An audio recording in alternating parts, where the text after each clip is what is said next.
This is an HPA 161. It's a narrow model of the Honeywell line of purifiers.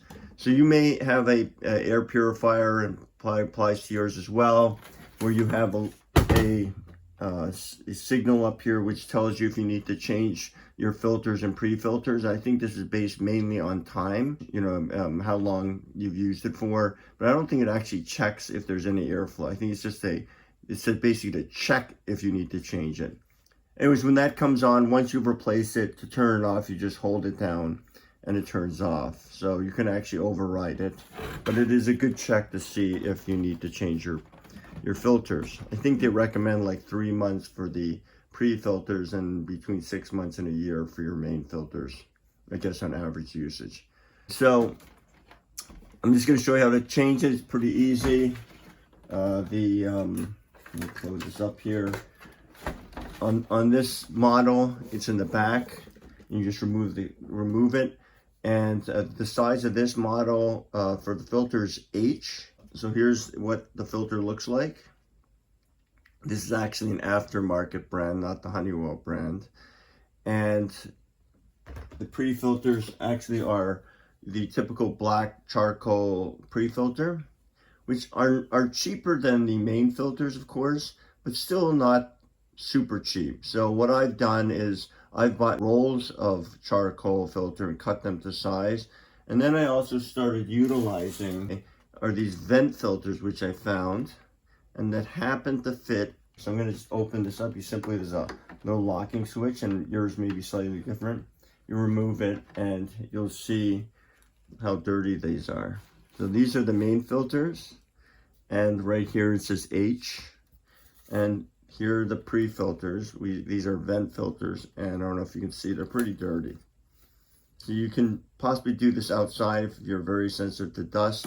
But let me just show you how dirty that is. That's how much extra debris this is capturing, preventing it from going into the main filter, which is actually kind of nice. And so you would change these pre-filters every 3 months or as needed. So I'm going to remove these pre-filters. I'm going to simply remove them by pulling them off the tabs. And I'm going to be gentle because I really don't want extra dust coming out into the air.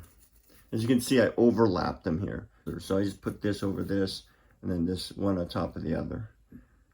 And so I'm just going to remove this real quick here. Let me just remove these so you can see all that dust coming off, right? So you might want to do this outside. I'm just going to take this off,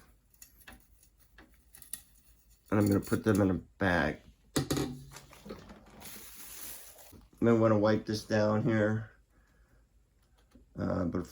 so you could clean this off.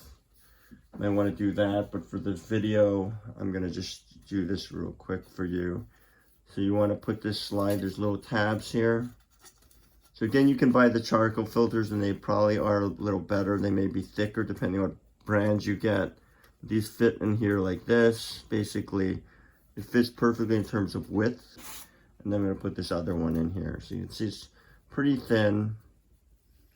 Again, the purpose of this is to help protect the main filter and also capture some dust and things like that. All right, so there's my pre-filter in place. Let's see here. Now I'm going to take out these filters and put them in the bag, and I can show you what they look like. So these merely just come out, you just pull them out. This, and it says H. You can see how dirty these are. These are supposed to be HEPA filters. If you buy aftermarket, I'm not sure how you ensure they're HEPA filters, but they look very similar. And you can, if you want, see there's ones, it's good, even got some dust in the bottom here. It's good to replace, just visually even looking at it, it's time to replace these. At the bottom also is marked the type of filters that you need. This says replacement pre-filter B, replacement HEPA filter A. So I guess the pre-filter, if you got the right ones, would be marked B.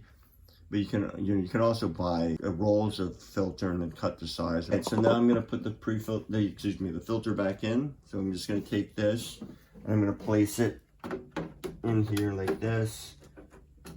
Put the gasket side towards the filter purifier itself, and it just locks in, and there's a little tab here that locks it in. These don't fit as perfectly as I'd like. Let's check this top one here. These are kind of loose. Let me see what how the old one fits. So the old one fits tight. Well, relatively tight. So now when I put this other one, this other no-name brand one I had, it's a little loose. Let's check something else here, the more important part, because I could always put some tape there or something. I took a little Gorilla Tape and I put it in the center here where these tabs lock in, just to tighten the grip a bit, and it works fine for my use. So now when I slot it in here, it locks in pretty solid, so no movement there. And then same with this top, I put this little piece of Gorilla Tape, and it's much better. Anyways, that's how you do it. And then you just put this cap back on here like this. Right, and then you just turn it on, and it works. And you're back in business. So there you go, you doers. If you get a replacement filter, again, what I did was I used vent filters that you normally find in home air conditioning. It may not be as good as the charcoal filters, but they seem to do a reasonable job.